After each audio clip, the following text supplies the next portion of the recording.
행복한 사람은 행복한 경험을 많이 한 사람이 아니라 행복하게 사고하도록 길들여진 사람입니다. 행복하게 사고하도록 길들여진 사람은 뇌의 생화학적인 구조가 행복하도록 변화된 사람들입니다. 후천적인 노력으로 행복한 뇌, 행복한 사람이 될 수 있다는 말인데요. 후천적인 노력으로 뇌 구조가 바뀔 수 있다는 이야기 두 번째로 훈련을 통해 절대음감을 갖게 된 아이들에 대한 이야기를 할까 합니다.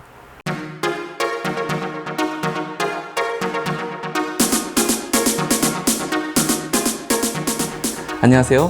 커넥팅닷TV의 장프로입니다. 악보 없이 피아노 소리만 듣고도 이게 도인지 레인지 맞출 수 있는 능력을 절대음감이라고 하죠. 한 번은 TV에서 절대음감인 아이가 나오길래 재미삼아 옆에 있던 우리 딸에게도 시험을 해 봤는데요.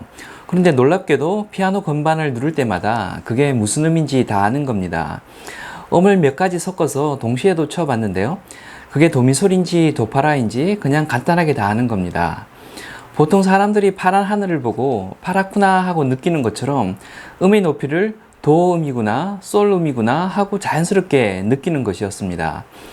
하도 신기해서 둘째 딸을 불러서 똑같은 실험을 했는데요. 둘째도 똑같은 절대음감을 가지고 있었습니다. 나중에 알게 된 사실인데 이런 절대음감은 와이프로부터 유전된 것이었습니다. 음악 관련한 일을 하는 사람이 아니다 보니 와이프가 절대음감이라는 것을 전혀 모르고 있었던 거죠. 이 일을 겪으면서 우리 능력 중에 어떤 것들은 유전된 것이기 때문에 노력해도 안 되는 것들이 있고, 그래서 안 되는 것에 괜히 쓸데없는 힘을 빼지 말자는 생각을 굳히게 되었습니다. 그런데 그 사건은 아주 오래전 이야기고요. 지금은 저의 생각이 많이 바뀌었습니다. 유전된 부분 못지않게 후천적인 노력 역시 생각 이상으로 중요하다는 쪽으로 바뀌게 된 것이죠. 특히 절대음감에 관한 최근 연구 결과를 보면서 생각이 더 많이 바뀌게 되었습니다.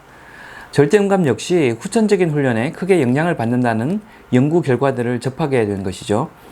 절대음감은 인구 1만 명당 1명 정도 관측되는 굉장히 희귀한 특성이라고 하는데요.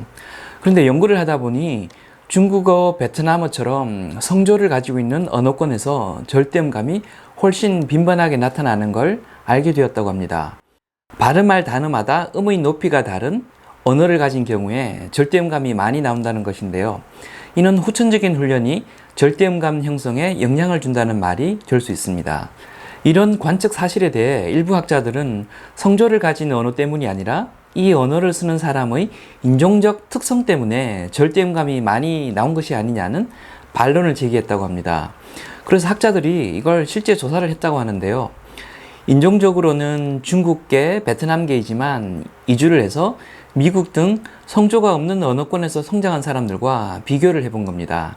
그랬더니 인종에 의한 효과는 없었고 오로지 어떤 언어를 사용하는가에 따라 절대음감의 발현 비율이 달라진다는 것을 알게 되었다고 합니다. 역시 후천적 노력에 의해 절대음감을 가질 수 있다는 결론으로 이어지게 되는 것이죠. 이후 훈련으로 절대음감을 획득할 수 있다는 결정적인 연구 결과가 나오게 됩니다. 이 연구 결과로 절대음감이 학습 가능한 것이냐 하는 수많은 논란에 종지부가 찍히게 되었다고 합니다. 학습을 통해 절대음감을 가질 수 있다고 결론을 짓게 된 것이죠. 2014년 일본에서 발표된 연구 결과인데요.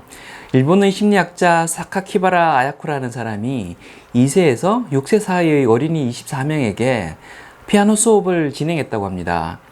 수업 시간에 피아노 화음을 들려주고 이게 무슨 화음인지 맞추는 수업이었다는데요.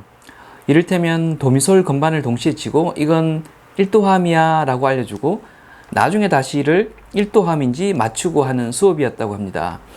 화음은 모두 14가지였다고 하는데요. 수업받은 학생 전원이 1년 반 안에 14가지 화음을 모두 맞추게 되었다고 합니다. 특히 놀라운 것은 화음 14가지를 모두 구분한 아이들은 별도로 훈련을 하지 않아도 피아노의 개별 음을 모두 식별해낼 수 있었다고 합니다. 피아노 건반을 하나 울리면 이게 파음인지 솔음인지 다 맞출 수 있게 되었다는 것이죠. 사실 제 두 딸도 어릴 때부터 피아노를 쳤고 꽤 오랫동안 쳤기 때문에 절대음감을 발현시키거나 유지할 수 있었던 것으로 보입니다. 악보 없이 어떤 음의 높이를 어떻게 알 수 있는지 물어본 적이 있었는데요. 본인 말로는 절대음감이 있어서라기보다는 음 높이를 기억하고 있어서라고 했습니다. 피아노를 계속 치다 보니 음의 높이를 자연스레 기억하고 있고 어떤 음을 치면 그 음이 기억하고 있던 다른 음들과 비교했을 때 어느 높이에 해당하는지 비교하는 방식으로 맞추는 거라고 합니다. 그래서 절대음감이라기보다는 기억력 플러스 상대음감이 더 적합한 표현인 것 같다고 제게 이야기를 하였습니다. 제가 오늘 말씀드린 내용은 안데르스 에릭슨이라는 사람이 쓴 1만 시간의 재발견이라는 책에 나오는 내용입니다. 후천적인 노력에 의해 우리의 뇌는 변화될 수 있고 우리는 행복한 사람이 될 수 있다는 내용들을 계속 소개해 드릴 예정인데요. 이 책은 그 중에서도 천재들이 타고나는 것이냐 키워지는 것이냐 라는 주제에 초점을 맞추고 있습니다. 이 사람의 주장에 따르면 천재는 유전적인 요소보다는 후천적 노력, 조금 더 엄밀히 말하면 매우 의도된 반복적인 훈련을 통해 천재의 징후들이 나타난다는 이야기를 하고 있습니다. 후천적 노력에 의해 우리의 뇌는 성인이 되고 나서도 계속 변할 수 있습니다. 의도적 노력으로 우리는 행복하게 사고하는 사람, 그래서 행복한 사람이 될 수 있습니다. 그와 관련된 다양한 근거와 사례들을 이어지는 영상을 통해 계속 설명드려 볼까 합니다. 지금까지 커넥팅닷TV의 장프로였습니다. 감사합니다.